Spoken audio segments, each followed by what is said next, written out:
gâteau de la grande loterie de la vie active. Nous allons recevoir aujourd'hui Marie-Christine Parpin. Marie-Christine, bonjour. Bonjour. Alors Marie-Christine, vous obtenez votre baccalauréat, mention bien. Vous êtes admise en BTS à Lille, chaise numéro 4. Lille. Oh, Lille, j'ai toujours rêvé d'aller à Lille.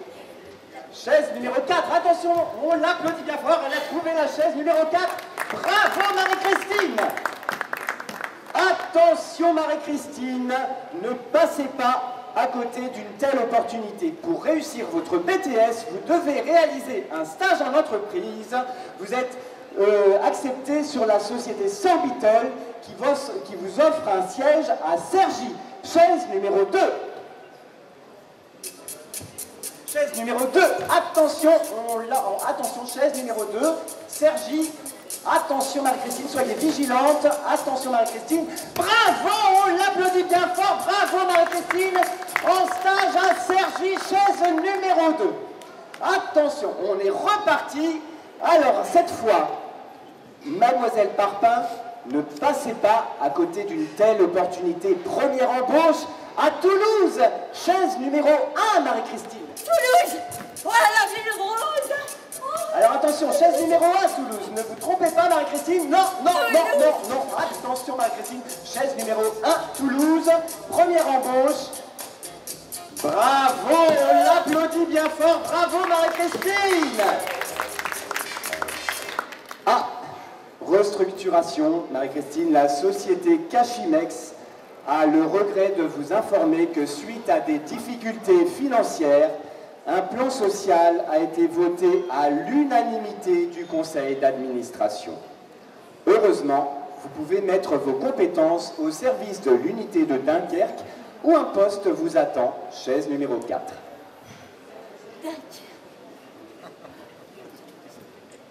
Chaise numéro 4, Marie-Christine. Oui. Attention, Marie-Christine. Chaise numéro 4. Oui. Attention, Marie-Christine.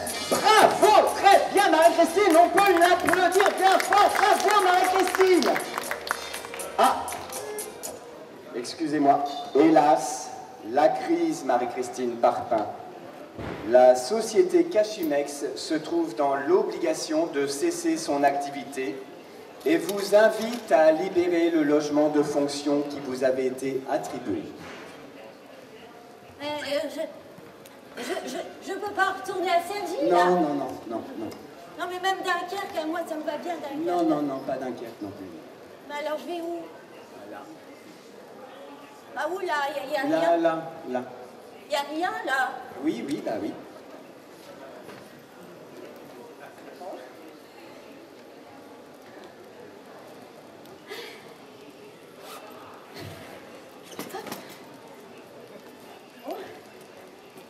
Alors, bah...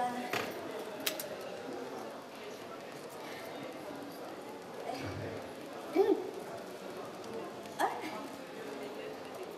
Là. Prenez votre temps, Marie-Christine. Oui. J'arrive.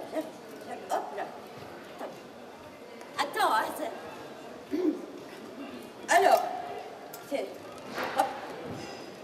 Là.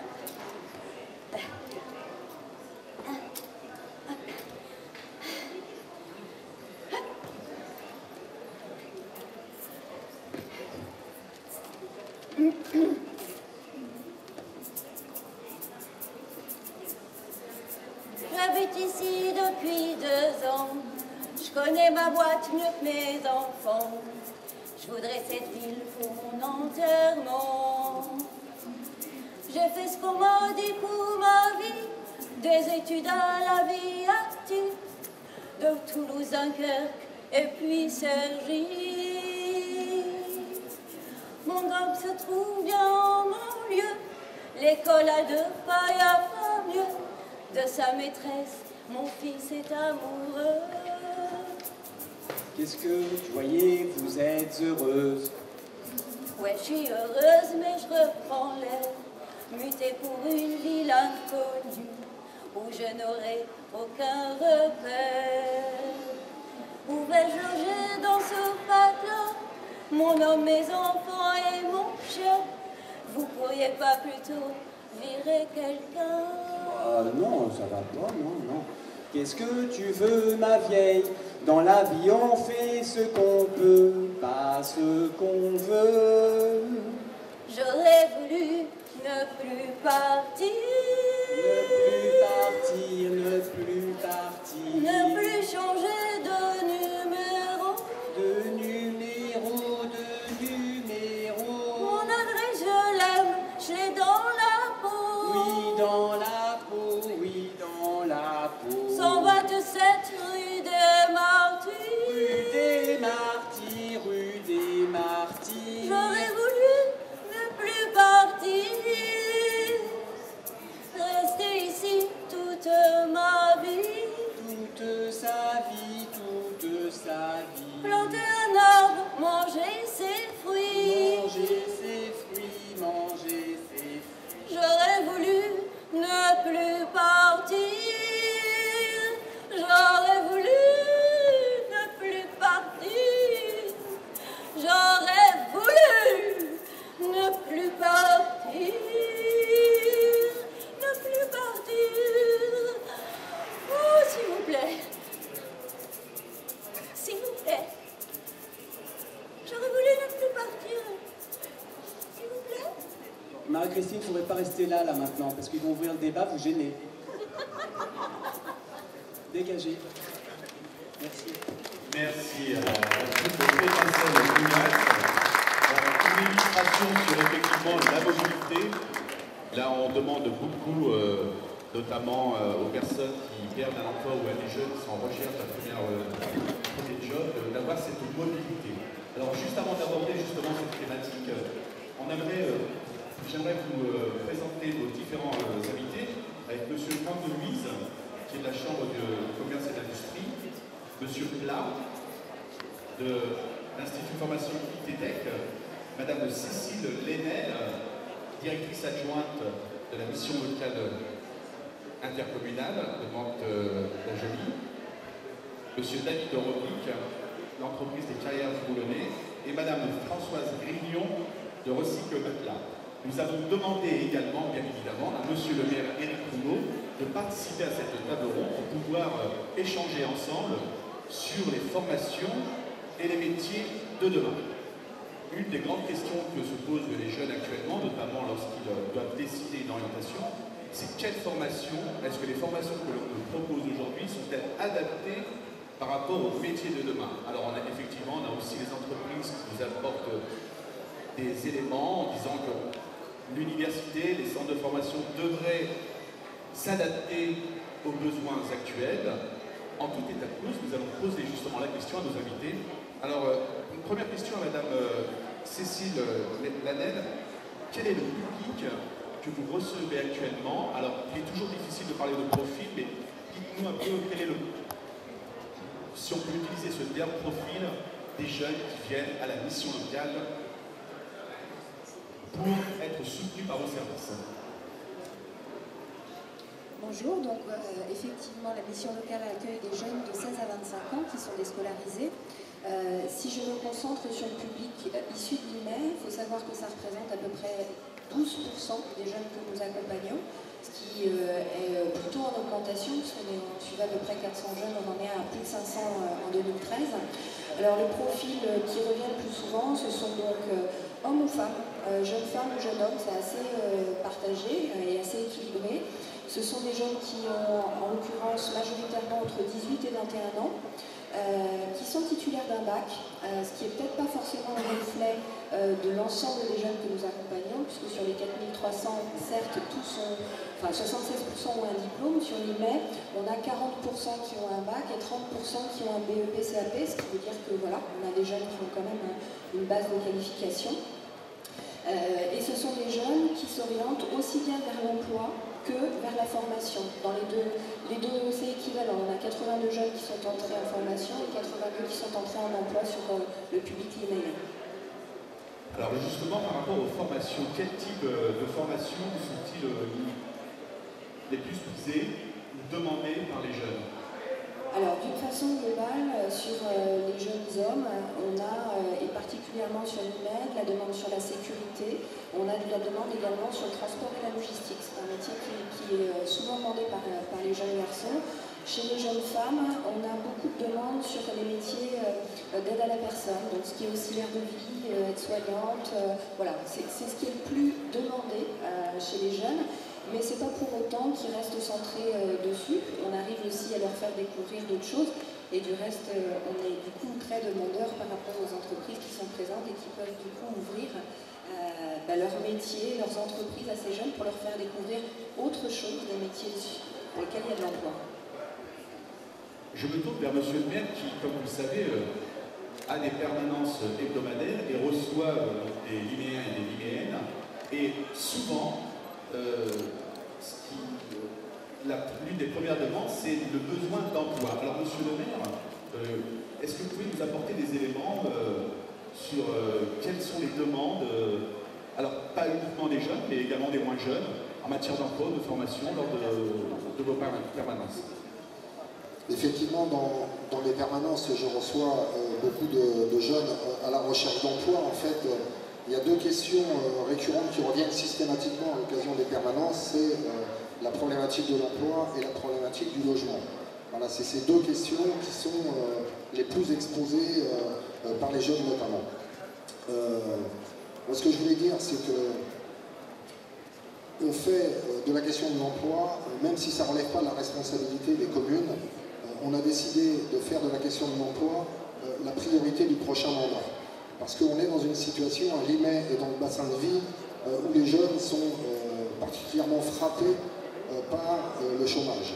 C'est un fléau qui gangrène la totalité des familles et donc il y a nécessité que les communes, même si ce n'est pas de leur responsabilité première, eh bien, s'investissent pour créer les conditions d'aider, d'accompagner les jeunes dans la recherche d'un emploi. C'est un peu le but du forum aujourd'hui, c'est de créer les conditions, de faire en sorte que les demandeurs d'emploi puissent être en contact direct avec les organismes de formation, mais également avec les entreprises.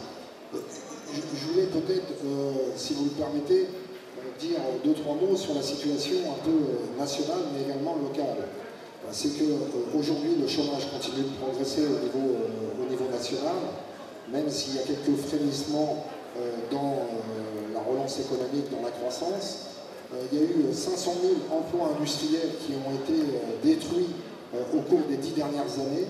Sur le territoire du bassin de vie, nous avons affaire à une mutation économique relativement importante, puisque 3 000 emplois industriels ont été supprimés en 10 ans. Le Val-de-Seine était une vallée de l'automobile, avec dans la dernière période des suppressions importantes d'emplois, notamment dans les entreprises de Flins et de Poissy, Peugeot, et que cette crise, cette progression du nombre de chômeurs sur les bassins de vie conduit les entreprises, mais également la puissance publique à revoir à la baisse les moyens dévolus pour la formation et les moyens dévolus pour la recherche et l'innovation. Alors que, me semble-t-il, dans une période de crise, de dégradation de la situation sociale, d'augmentation du chômage, pour permettre une bonne mutation économique, il y aurait nécessité d'investir beaucoup plus dans la formation, d'investir beaucoup plus dans la recherche et l'innovation, alors qu'aujourd'hui, ce qu'on peut constater, c'est que dans une période difficile, dans une période où le chômage continue de progresser, eh bien, au lieu d'investir plus dans l'innovation et dans la formation, eh bien, les entreprises et la puissance publique a plutôt tendance à s'inscrire dans une logique d'austérité et de rigueur qui, de mon point de vue, alimente la crise. Donc le vœu que je formule, mais c'est un vœu qu'on ne pourra pas traiter uniquement sur les territoires, c'est qu'il y ait plus de moyens, et à la fois dans les entreprises, et à la fois dans la puissance publique, pour aider les jeunes à se former aux emplois de demain. Alors qu'aujourd'hui, on est dans une situation où malheureusement, les moyens financiers mobilisés pour la formation sont en réduction constante. Alors justement, par rapport à la formation, Monsieur Plat, est-ce que vous pouvez nous donner quelques éléments sur quel type de formation vous proposez et est-ce qu'elles sont en adéquation avec les besoins? Parce qu'effectivement, lorsqu'on écoute les médias, souvent souvent, les entreprises disent oui, nous on a besoin de recruter, mais le souci c'est que les formations, notamment des jeunes, elles ne sont pas adaptées à nos besoins. Alors vous qui êtes responsable d'un institut de formation, est-ce que vous proposez des formations adaptées aux besoins? Alors la réponse est oui, déjà. Ce qu'il faut prendre en compte, c'est que nous avons fait notre évolution. On a fusionné donc 2 établissements pour les transformer et les mettre en relation avec les Grenelles de l'environnement, avec les évolutions des normes. L'ITEDEC aujourd'hui c'est l'Institut du tertiaire du développement durable et de l'éco-construction. Apprendre à construire un monde durable, donc ça veut déjà dire pas mal. 10 métiers du BTP, puisque les métiers sont toujours là, on en parlait tout à l'heure, les métiers de base sont toujours là, sauf que ces métiers évoluent fortement. Ensuite, un autre pôle sur tout ce qui est transition énergétique, gestion de l'énergie, génie climatique, un gros pôle autour de ces métiers-là qui sont des métiers pas nouveaux mais à forte évolution. Et enfin, un pôle tertiaire qui accompagne les jeunes vers l'entreprise, c'est-à-dire l'encadrement, la création d'entreprise. Et on a dédié cet espace tertiaire vers une branche qui est la branche du BTP qui porte tout le développement durable. Hein. Voilà. Merci. Madame Grignon, sur l'entreprise Recycle Matelas, qui est l'une des principales entreprises qui recycle sur, je crois, sur l'Île-de-France, ou sur peut-être le plan national. C'est la première en tout cas. On parle beaucoup de recyclage, de développement durable, d'écologie, etc. Donc vous, en termes de croissance, si on peut utiliser ce terme, votre entreprise est en plein développement, je crois. Est-ce que vous êtes en recherche? Est-ce que vous avez des besoins non pourvus aujourd'hui en matière de recrutement? En matière de recrutement, est-ce que vous embauchez tout simplement? Oui, pour l'instant, enfin, on a comme je disais à court terme de doubler nos effectifs.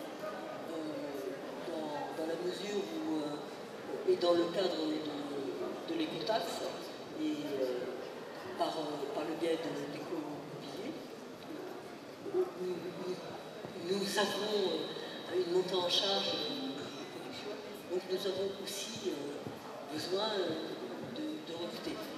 Excusez-moi, il faut parler près du micro comme ils sont un peu plus, ouais, d'accord. Très sensibles, donc on est obligé d'augmenter en console, et ça donne une qualité de son pas géniale. Mais bon, ce qui est important aussi de voir, pour nous, c'est qu'on est aussi dans une démarche de développement durable, évidemment, mais aussi d'insertion professionnelle, puisque nous sommes une entreprise labellisée depuis décembre 2013, entreprise d'insertion dans l'activité économique.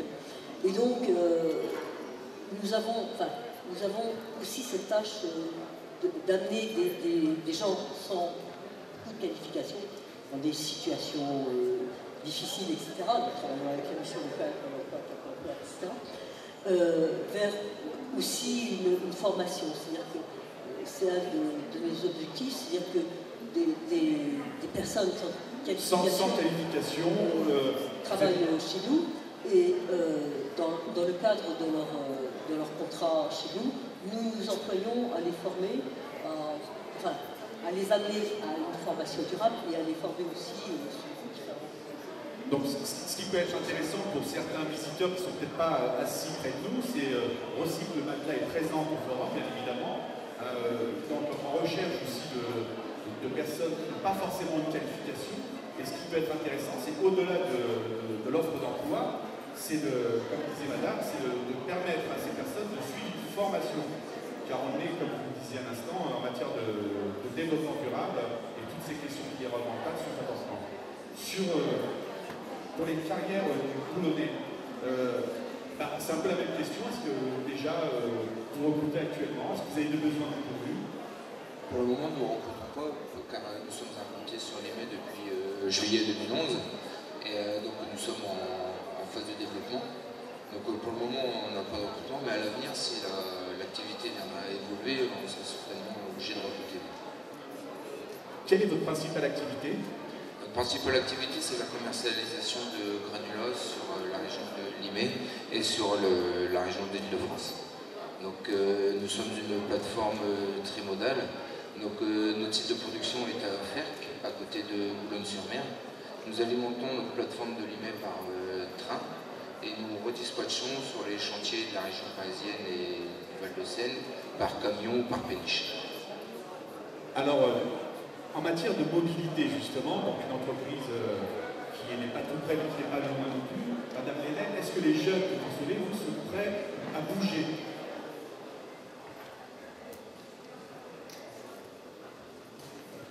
Alors, effectivement, il y a une difficulté sur la mobilité. Du reste, on a participé avec vous sur une étude MOVOP sur la mobilité des jeunes au sein de la mission locale et on s'aperçoit qu'effectivement, au-delà des transports en commun, qui peuvent être parfois compliqués en termes d'horaire sur les métiers sur lesquels on a besoin de commencer très tôt ou on a besoin de finir très tard. Et puis il y a l'accès au permis. Donc il y a des aides sur le territoire, à travers le conseil général, la région, etc. Mais ça reste par rapport à la demande assez insuffisant et ça peut rendre compliqué le parcours d'accès à la formation, le parcours d'accès à l'emploi. Sachant que sur la formation, en fonction du métier qui est visé, on ne va pas forcément trouver un organisme sur le bassin, il va pas falloir s'éloigner et du coup le transport et la mobilité devient crucial et important. Donc on peut dire aujourd'hui que ça vaut le coup d'être mobile. Ça vaut plus que le coup. Du reste, le petit reportage qui a été fait avec les jeunes, un groupe de jeunes sur lequel on vous a accompagné dans une découverte du monde professionnel. J'ai entendu l'entreprise Lafarge expliquer que, notamment dans son entreprise, il y a énormément de mobilité. Alors, agir sur la mobilité de façon aussi éloignée, nous, ce que l'on peut faire, c'est travailler sur la mobilité internationale et notamment les cours d'anglais. C'est-à-dire qu'on a un atelier qu'on a monté avec le CEREL qui permet à des jeunes de pratiquer l'anglais sans frais, en tout cas pour ceux qui sont inscrits à la mission locale, et donc de favoriser aussi bien les métiers d'accueil, de restauration, où la langue est de plus en plus demandée, mais aussi les relations, notamment dans le transport, dans l'exportation, etc., qui facilitent leur insertion. Cette mobilité qui facilite l'insertion. Monsieur le maire, vous parlez tout à l'heure des jeunes et des moins jeunes qui viennent vous voir, mais vous avez aussi des chefs d'entreprise qui vous rencontrent. Quels sont les besoins qui s'expriment lorsqu'ils vous rencontrent sur le territoire? Se développer. On était ce matin au port autonome avec le responsable de la plateforme de Limay. Aujourd'hui, le port autonome de Limay, c'est une vingtaine d'entreprises, 1200 emplois, et il y a un projet de développement, ce qu'on appelle les 30 hectares nord, extension 30 hectares nord, avec sur ces 30 hectares des nouvelles entreprises qui vont s'implanter. Également, on a au niveau de la commune de Limay réservé du foncier, ce qu'on appelle l'extension de la zone des hauts reposoirs d'environ 30-40 hectares. Également, c'est des créations d'emplois en devenir dans un proche avenir sur le territoire de Limay. C'est aujourd'hui à peu près 70 hectares qui sont réservés dans le plan local d'urbanisme à vocation de développement économique et industriel. Et moi, la question que je pose en tant que maire de la ville, c'est comment ensemble, les acteurs économiques, les organismes de formation, on crée les conditions pour préparer l'avenir par anticipation. C'est-à-dire qu'il faut qu'impérativement les emplois qui vont être créés sur ces 60 hectares puissent être prioritairement occupés par des citoyens qui habitent sur ce bassin de vie. Et ça nécessite par anticipation d'anticiper sur les formations nécessaires afin de créer les conditions pour qu'il y ait une corrélation entre les emplois qui vont être créés et les demandeurs d'emploi d'aujourd'hui. Donc ça, il y a un effort substantiel de cohérence, de rapprochement, de partenariat entre les élus, les acteurs économiques et les organismes de formation pour préparer les emplois de demain. Ça, c'est un enjeu, me semble-t-il, très important sur lequel il faut qu'on réfléchisse aujourd'hui. Vous voyez, ce matin, au port, quand ils nous ont présenté le rétro-planning de l'aménagement de ces 30 hectares, ce qu'ils appellent les 30 hectares nord, l'horizon, c'est 2018-2020. Donc la question, c'est qu'est-ce qu'on fait aujourd'hui, en 2014, pour faire en sorte que les emplois qui vont être créés sur ce port correspondent aux jeunes qui qui sont aujourd'hui, aux jeunes et aux moins jeunes, qui sont aujourd'hui à la recherche d'emploi. Il y a un enjeu extrêmement important, me semble-t-il, sur cette question-là. Donc cette synergie de l'ensemble des acteurs économiques et élus locaux et également les acteurs de l'insertion et des formations. Je crois que dans la salle, des personnes veulent intervenir. On me fait signe que des personnes veulent intervenir dans la salle. Peut-être pas maintenant. En attendant, moi je veux bien rebondir sur ce que monsieur le maire vient de dire. On a eu l'occasion, effectivement, on n'a pas été très bon et on commence à le devenir et c'est plutôt intéressant à prévoir justement les implantations de nouvelles entreprises. Alors, la Maison de l'Emploi nous y aide, de façon à essayer de prévoir avec les organismes, parce qu'il y a les formations qui sont conventionnées, qui sont prévues, on en a parlé tout à l'heure de sécurité, d'auxiliaire de vie, etc.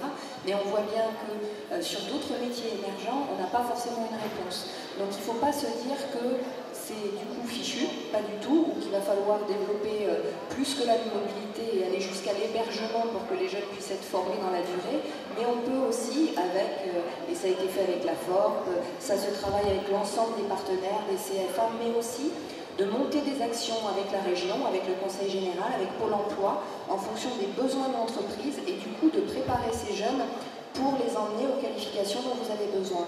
Alors avant ça, ça passe aussi par l'ouverture de vos entreprises à ces jeunes, parce que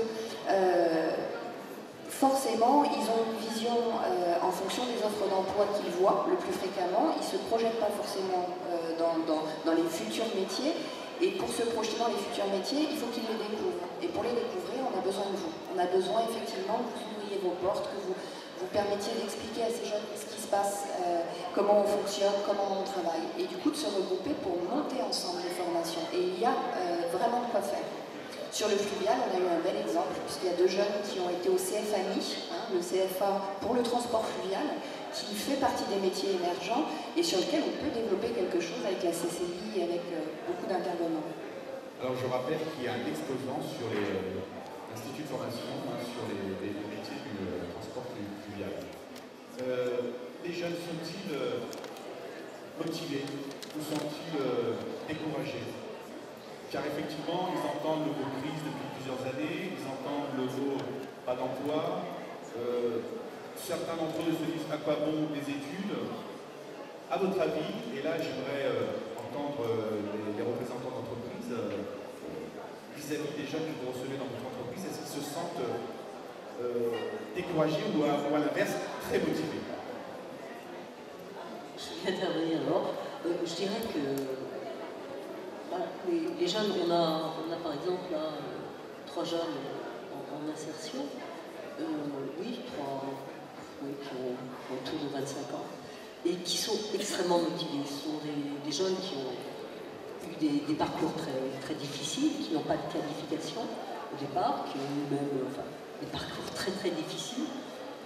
Nos métiers ne sont pas simples, ce sont des métiers difficiles physiquement, dans des conditions relativement dures, et ce sont des jeunes qui sont extrêmement motivés, qui sont toujours là, qui sont vraiment... Oui, les jeunes sont motivés, oui, la crise est là et c'est pas simple pour eux, mais les exemples que nous avons chez nous, à Rossi-Plaza, vraiment, chapeau. Alors, allez-y. C'est vrai que les jeunes que l'on rencontre, moi sur l'IME, on n'a pas encore eu l'occasion de pouvoir en embaucher ou de pouvoir faire des remplacements, on n'a pas encore eu l'occasion. Mais j'ai souvent des poses de CV et de lettres de motivation, des relances même, de temps en temps. Donc si on sent que les jeunes sont quand même motivés par l'envie de venir. Monsieur le maire, souvent actuellement, c'est un peu à la mode à la télé en tant que cas de cause, sur effectivement ces signes soit d'austérité ou de réduction des investissements, comment les collectivités locales contribuent pour aider les entreprises en matière d'investissement. Quel est le rôle des collectivités, des mairies, des départements ou régions en matière d'investissement? Déjà, la plus grande entreprise de la ville, celle qui pourvoit le plus d'emplois, c'est la commune. Puisque sur l'IME, au niveau de la commune, c'est à peu près 450 emplois. Donc bien évidemment, il y a du potentiel de renouvellement, il y a du potentiel de développement, mais dans une situation extrêmement difficile pour les collectivités locales, puisque le gouvernement Valls vient d'annoncer encore 10 milliards d'économies au niveau des collectivités locales. Donc certes, une collectivité locale comme l'IMER, qui a fait le choix d'ailleurs d'un fonctionnement en régie municipale, qui emploie plus que la moyenne des villes de 10 000, 20 000, a des projets de développement. C'est extrêmement clair. Mais compte tenu des contraintes qui sont aujourd'hui imposées aux collectivités locales, avec des dotations d'État qui continuent de baisser, avec une réforme de la taxe professionnelle qui entrave, qui réduit les ressources financières pour les collectivités locales, on est obligé, comme dans beaucoup d'entreprises malheureusement, eh bien comme on dit, serrer les boulons. On est obligé de faire des choix qui sont des fois contraires à notre volonté politique, de non-renouvellement des départs par exemple. On est obligé de revoir à la baisse notre plan d'investissement. Donc une collectivité locale comme l'IMEC qui investit moins, qui se résigne par exemple à faire un gymnase, à faire une école, etc., eh bien c'est moins de travail pour les entreprises du secteur et donc moins d'emplois. Donc je veux dire, la crise amène la crise, l'austérité, me semble-t-il, c'est mon positionnement, l'austérité et les contraintes qui sont aujourd'hui imposées aux collectivités locales, tout ça, ça alimente le déclin, ça alimente la crise. Je pense qu'il y a possibilité, notamment au niveau national, de mettre en œuvre une politique qui donne les moyens aux citoyens et aux collectivités locales d'investir et donc d'inverser cette spirale, de passer d'une spirale de déclin à une spirale vertueuse de développement et de création. Voilà. Moi, c'est ce que je pense en tant que maire de Limay. Maintenant, on est confronté à cette situation, et pas qu'à Limay, dans toutes les collectivités locales, où il va encore falloir faire des efforts pour participer à l'effort national de redressement des comptes publics. Mais ce qu'on constate, enfin, ce que je constate, c'est que cette austérité qui est imposée dans tous les pays d'Europe, malheureusement, ne génère pas de création d'emplois, ne génère pas de croissance et de développement. Aujourd'hui, j'espère que les choses vont évoluer, mais aujourd'hui, c'est le constat qu'on peut faire. Alors effectivement, on demande aux jeunes de se former, et oui, une personne nous fait signe dans la salle, elle veut intervenir. Ah, vous pouvez, oui. Alexis, l'échelle, c'est de l'autre sens, c'est côté public, Alexis.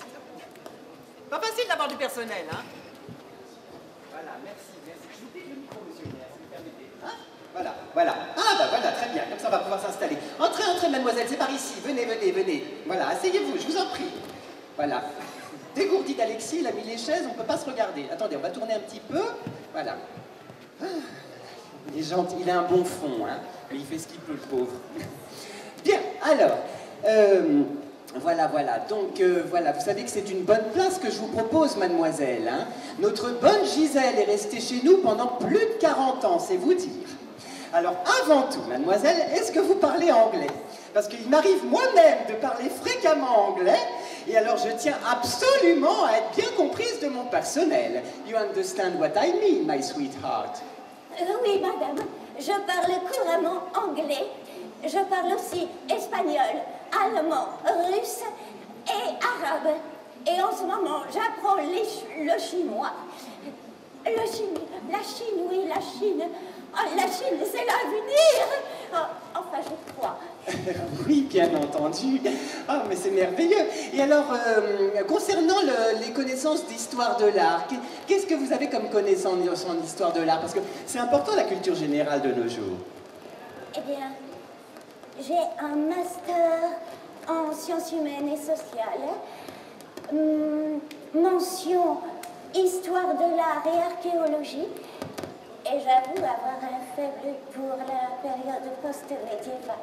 Oh, mais oui, c'est merveilleux. Moi aussi, j'affectionne tout particulièrement l'art roman. Ah oui, c'est très beau, l'art roman, n'est-ce pas, monsieur le maire?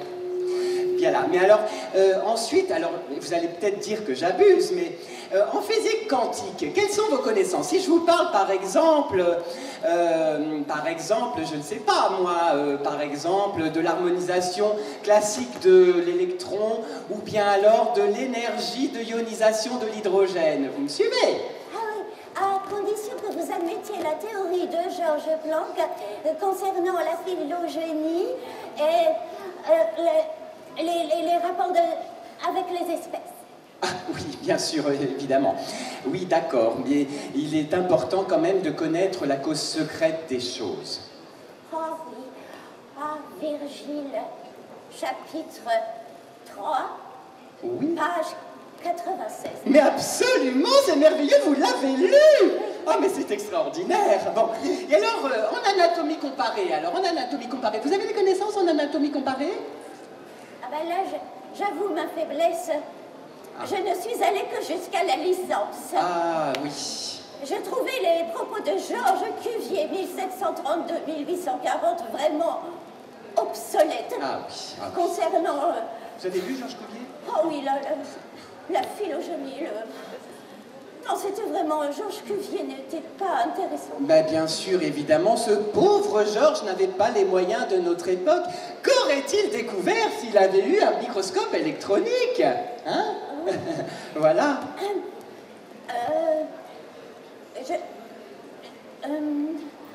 Veuillez m'excuser, madame, mais puis-je vous demander, s'il vous plaît, en quoi consistera mon poste? Ah, mais oui, bien sûr, on bavarde, je m'égare. J'ai oublié de vous dire l'essentiel. Alors écoutez, c'est pas compliqué. Vous aurez l'intendance de cette maison. Vous voyez, en quelque sorte, la gestion des résidus organiques de ses habitants. Oui, mais quelle sera ma tâche? Ah, mais je vous l'ai dit, la maintenance prophylactique des surfaces. D'ailleurs, Alexis va vous apporter le balai de chiottes. Il est où, lui, encore? Alexis, le balai, le petit balai, la balayette. Bon, attendez, on a assez bavardé, je vais vous montrer les locaux. Venez, suivez-moi. Oui, mais alors, quelle rémunération puis-je espérer de ce travail? Alors là, ma fille, on vous gâte. 150 € par mois, nourri, blanchi. D'ailleurs, à ce propos, rappelez-moi de vous dire où se trouve la machine à laver dans la buanderie. Vous allez voir, la maison est immense. Allez, on va aller chercher Alexis et le balai.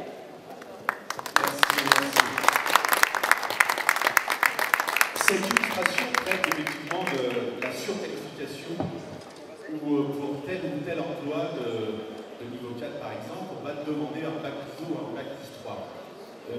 Monsieur Roblic, vous dans les recrutements futurs, est-ce que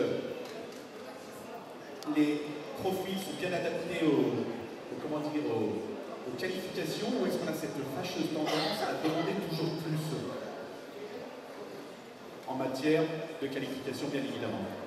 Non, nous, sur l'IME, les qualifications, on va pas rechercher des hautes qualifications.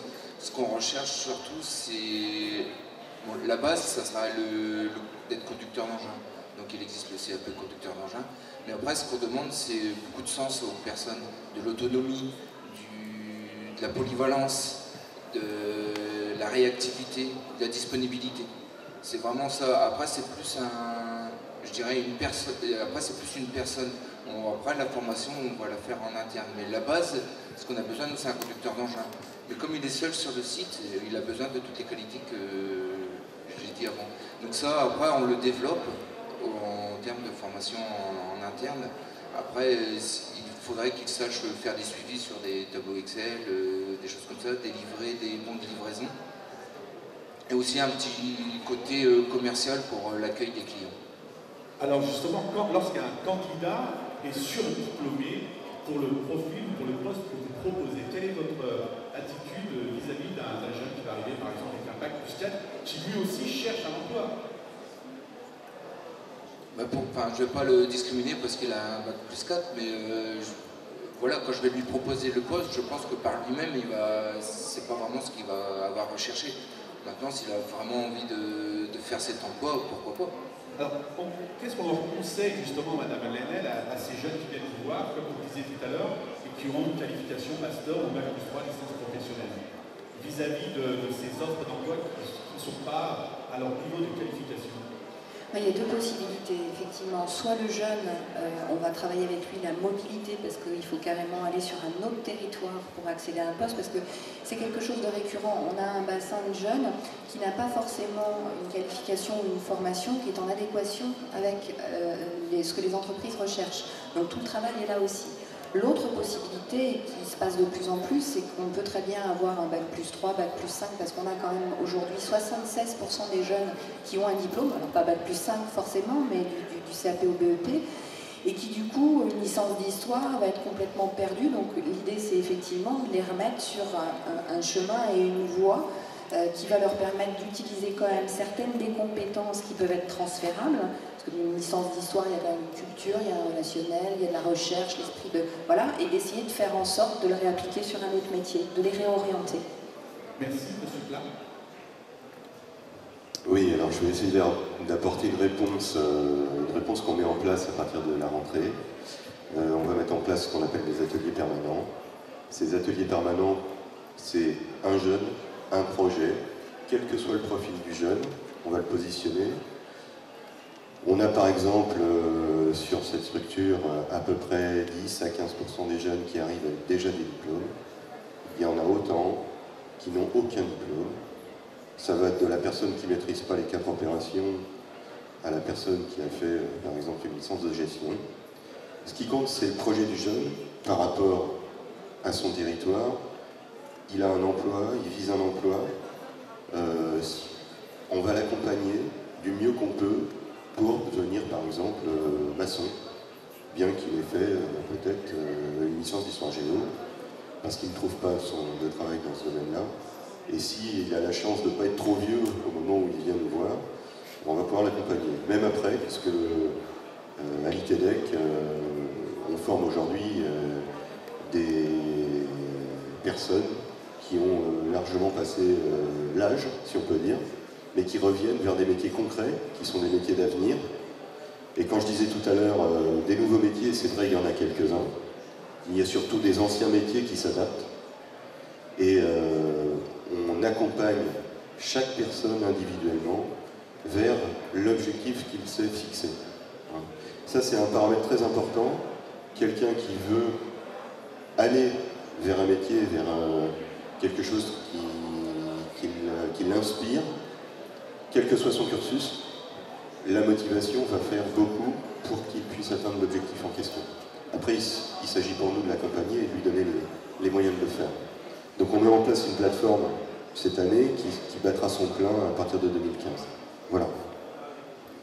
Monsieur le maire, pour créer ces synergies, on parlait tout à l'heure d'assembler, de mobiliser les différents acteurs. À l'échelle d'une commune, quels sont les différents leviers qu'on peut mettre en place pour justement rassembler ces acteurs, et ils sont nombreux sur le territoire de Humé, pour pouvoir essayer ensemble de contribuer à l'amélioration de l'économie d'un côté et également de l'emploi? On peut faire plein de choses, on fait déjà beaucoup de choses. Je rappelle que la compétence emploi ne relève pas des communes. C'est un choix dans le cadre de ce qu'on appelle la libre administration des communes. On a la possibilité effectivement de se préoccuper de ces questions d'emploi au niveau d'une ville. Bon, c'est ce qu'on essaye de faire à Limay, compte tenu que les atouts de Limay sont relativement importants, puisque nous avons une zone industrielle qu'on partage avec Porcheville, le port autonome que j'indiquais tout à l'heure, et surtout des projets de développement. Donc l'idée principale, c'est de créer un certain nombre de dispositifs, un certain nombre d'actions pour écrouler les cloisons qui existent aujourd'hui encore entre la cité au sens là où les citoyens vivent, et le monde économique. Il faut, me semble-t-il, pour générer une bonne ambiance sur le territoire, faire en sorte qu'on écroule ces cloisons qui existent entre la cité et le monde économique. Et là, on peut faire des choses comme aujourd'hui. Voilà, le forum emploi-formation, Carrefour emploi-formation, c'est un forum qui vise à mettre en relation physique les demandeurs d'emploi et les directeurs d'entreprise. Parce que le constat qu'on peut faire, enfin je pense qu'à la mission locale vous faites également le même constat, c'est qu'aujourd'hui un CV, une lettre de motivation, ça devient complètement impersonnel. Et que rien ne vaut un contact physique entre un patron d'entreprise et un demandeur d'emploi. C'est ce qu'on cherche à faire au travers du forum, mais c'est aussi ce qu'on fait, et on n'en parle pas beaucoup, mais c'est important sur la ville. Le mécénat, le sponsoring, entre les entreprises et les associations. Je vois ici M. Bouillet qui est là, présent, agence de Renault. Il y a des liens qui sont aujourd'hui existants entre les associations sportives de la ville et les entreprises, au travers du mécénat, du sponsoring, mais également au travers d'un certain nombre de manifestations qui permettent aux entreprises de rencontrer les sportifs qui eux-mêmes, pour un certain nombre d'entre eux, sont à la recherche d'emploi. Donc ça, on peut, nous, en tant que ville, l'accompagner, le favoriser pour multiplier les lieux et les endroits où les demandeurs d'emploi sont en contact physique avec les responsables d'entreprise. Et enfin, ce qu'on a fait dans la dernière période, c'est la charte d'engagement entre la ville et les entreprises. Et là aussi, ça vise à écrouler les cloisons existantes entre la cité et le monde économique à partir d'une chose simple, c'est que le maire et son équipe continuent de s'investir pour favoriser le développement économique créateur d'emplois, et en contrepartie, on demande aux entreprises, dans le cadre d'une démarche de proximité, eh bien, de regarder avec attention les CV et les lettres de motivation qui proviennent des jeunes de ce territoire, pour précisément qu'on soit en capacité de travailler la proximité. Enfin, je veux dire que le monde d'hier, où l'industrie c'était dans les pays à bas coût et les entreprises de services c'était dans les pays industrialisés, dits modernes comme la France, je pense que c'est un modèle qui est complètement dépassé. Aujourd'hui, il faut, me semble-t-il, travailler la proximité, c'est-à-dire travailler et vivre au pays, créer les conditions pour qu'il y ait de la synergie des réseaux au niveau des bassins de vie. Et on le voit, bon, les questions de mobilité sont des questions importantes, mais aujourd'hui, il y a un fort attachement au territoire. Et je pense que si on parvient à créer des territoires où les gens vivent, travaillent et consomment dans un périmètre relativement réduit, eh bien, c'est bon pour les citoyens, mais c'est également bon pour la planète, parce qu'on évite les déplacements, on évite le transport, et c'est source de fatigue, c'est source de pollution, et ça va en sens inverse du développement durable. Hein, donc moi je crois beaucoup, je suis un maire qui m'investit beaucoup pour que la proximité soit quelque chose de partagé entre les citoyens et les patrons de petites et de grandes entreprises. Voilà. Merci, monsieur le maire. Vous avez fait référence à M. Bouillet, qui est directeur de l'agence Renault-sur-Idée. J'aimerais vous poser une question, parce qu'on parle justement sur la thématique des formations d'aujourd'hui pour les métiers de demain. Donc vous êtes directeur, chef d'entreprise du garage de Renault, et on le sait tous aujourd'hui que l'activité en matière de mécanique automobile, c'est quelque chose d'hyper performant. Est-ce que les formations d'aujourd'hui sont-elles adaptées aux besoins de demain en matière automobile? Et qu'est-ce qu'on peut dire aux jeunes? Parce qu'on a des jeunes qui nous demandent, qui aimeraient faire la mécanique, quel est le niveau d'exigence? Oui, bonjour à tous. C'est une problématique qu'on rencontre assez régulièrement. Aujourd'hui, les métiers de l'automobile ont considérablement progressé. Les véhicules sont de plus en plus techniques, pour ne pas dire électroniques et informatiques. Le cursus de formation en mécanique démarre au CAP-VEP. On peut recruter des jeunes en CAP-VEP, enfin qui sortent en CAP-VEP, ou les former d'ailleurs en alternance, puisqu'il y a beaucoup de formations en alternance dans notre métier. En revanche, il faut savoir que si on veut intégrer un poste qui puisse devenir à terme intéressant Parce que il y a deux cursus possibles dans les métiers de la mécanique. Il y a soit on fait un CAP-BEP, mais il est clair que, sauf à intégrer ensuite des cursus de formation continue, on va se cantonner à des opérations simples, c'est-à-dire que c'est des jeunes qui vont commencer par faire de la maintenance automobile basique, du remplacement de plaquettes de frein, de la vidange, de la révision.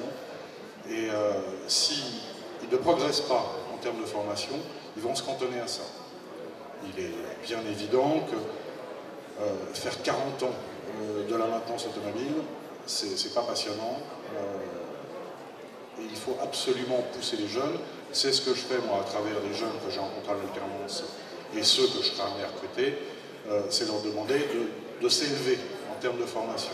Aujourd'hui, pour pouvoir intégrer des cursus de formation continue au sein des marques, il faut se présenter avec au minimum un bac professionnel, voire un BTS. Il y a des cursus assez intéressants sur le bassin. Il y a des CFA qui proposent ces formations. Il faut absolument que les jeunes se disent qu'avec un CAP BEP, c'est absolument pas suffisant. Je profite que j'ai le micro pour intervenir sur la problématique de la mobilité que vous avez citée tout à l'heure, puisque en effet, on se rend compte, on parle beaucoup des jeunes dans le cadre de ce débat, mais il y a aussi des demandeurs d'emploi qui ne sont pas jeunes, qui sont bien souvent dans la précarité parce qu'ils se retrouvent dans un cercle vicieux qui fait qu'ils n'ont pas d'emploi, ils ont du mal à entretenir un véhicule et ils n'ont pas de véhicule, ils ont du mal à trouver un emploi, c'est un cercle vicieux, il y a beaucoup de gens qui se retrouvent dans cette situation. Je tenais à signaler qu'il existe, qu'il a été mis en place par la marque Renault, un réseau qui s'appelle le réseau Mobilise. Mobilise, c'est un certain nombre d'entreprises volontaires, dont je fais partie, qui décident d'accompagner les demandeurs d'emploi pour entretenir ou acquérir un véhicule. Ça passe par des organismes d'accompagnement. Les postulants ne peuvent pas venir directement nous voir, mais ils peuvent, en général, ils sont accompagnés dans le cadre de leur recherche d'emploi ou dans le cadre de leur démarche, en général, puisqu'ils sont en général dans la précarité. Ils peuvent s'adresser à des organismes qui vont les tourner vers nous, et nous nous engageons, les entreprises qui font partie du réseau Mobilise, à fournir des prestations de réparation, d'entretien, voire même de proposition de véhicules, à prix totalement coûtant. C'est-à-dire que nous nous engageons à réparer les véhicules en ne faisant absolument aucune marge dans le cadre de cette démarche.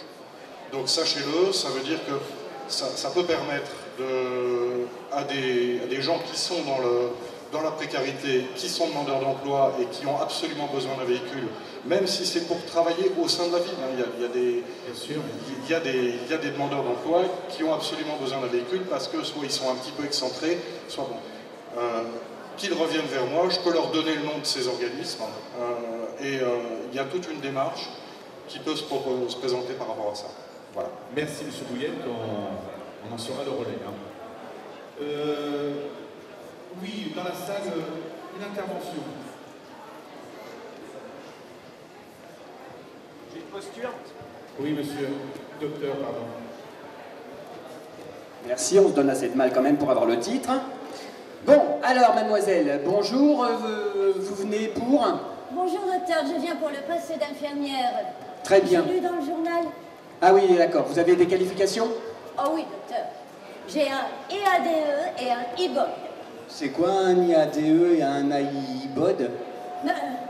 C'est les nouveaux diplômes pour être anesthésiste et travailler en bloc opératoire.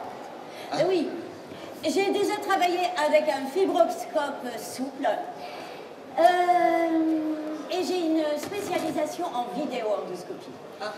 Mais franchement, entre nous, je préfère largement le bronchoscope rigide. Ah oui. Ah oui, c'est quand même plus pratique. Grâce à sa large ouverture opératoire, c'est le seul instrument qui permet en même temps la résection laser, tout en aspirant sans fumée et déjection, tout en ayant un regard visuel permanent d'excellente qualité. Ah oui. Et vous faites ça souvent? Ah oui, oui, oui, docteur. Dès la première année d'école maternelle, j'allais dire, d'école d'infirmière, nous passons un module spécial d'imagerie médicale. Ah oui. Oui, oui. Vous me direz, heureusement, parce que vu où va la technologie d'aujourd'hui, on n'en est plus au pouce-seringue électrique. Ah bah non, ah bah c'est sûr, le pouce-seringue électrique. Ouais, Et j'ai toujours, je connais surtout le Xenon 1900 en ce qui concerne la lecture des codes matriciels. Des codes matriciels. Oui. Mais j'ai déjà travaillé avec le Vitex 3310G. Ouais. Et c'est quand même plus pratique. Ah oui. Ah, vu qu'il est main libre. Ah bah oui, et vu que c'est main libre, c'est plus commode quand on peut utiliser les mains. Voilà. Bah voilà. Oui, et aussi, en ce qui concerne l'informatique, je maîtrise Word, Excel, PowerPoint. J'avoue que je ne suis pas très à l'aise avec Skype. Ah. Ouais, surtout depuis qu'ils ont changé la configuration. Ah, la configuration. Ah oui, ouais. Enfin bon, en même temps, c'est pas super grave, vous voyez, parce que chez nous, on suit les clients avec des fiches. Avec des fiches? Oui. Bah, des fiches cartonnées. Alors, bah, c'est pas compliqué. Pour les hospitalisations longue durée, c'est des fiches roses. Pour les plus de 3 jours, c'est des verts clairs. Et puis pour les moins de 3 jours, c'est des bleus ciel. C'est pas très compliqué et puis ça marche bien. Hein. Voilà. Bon, si vous voulez bien me suivre, je vais vous montrer le service. Hein, c'est par là. Ouais, mais, dites-moi, docteur, juste par curiosité comme ça, qu'est-ce que vous avez autour du cou là? De quoi, ce truc-là, là? Oui. Bah, c'est un stéthoscope. C'est un appareil pour écouter le cœur et les poumons. C'est incroyable ça. Oh, bah, j'en avais jamais vu, dis donc. Ah oui, oui, bah si. Oui. Non, alors pour écouter, c'est de l'autre côté en fait. Faut le mettre comme ça. Ah, voilà. Ah, bien sûr, oui. Non, alors le cœur, c'est pas là, mademoiselle, c'est là. Hein? Le cœur, c'est pas là, c'est là. Ouais. À gauche, à gauche. Là. Voilà. Bon, oui. Oh, mais c'est dingue ça, c'est fou quoi. Oh, ah, ça fait boum, boum, boum, boum. Eh bah oui, eh bah tant mieux, j'ai envie de dire. Hein, c'est plutôt une bonne nouvelle. Bon, bah écoutez, si vous voulez me suivre, je vais vous montrer le service. Ouais. Merci. C'était un petit clin d'œil sur effectivement sur les formations d'aujourd'hui pour les métiers de demain sont peut-être toujours adaptées aux fonctions d'aujourd'hui. On va conclure. Je vous remercie d'avoir participé à cette table ronde. Peut-être un petit mot pour conclure, monsieur le maire. Non, juste remercier la totalité des participants. Je pense que le débat a permis de mettre un certain nombre de questions sur la table. On n'a pas tout réglé, loin s'en faut. Et il faut poursuivre le travail. Bon après-midi à tous. Merci à vous.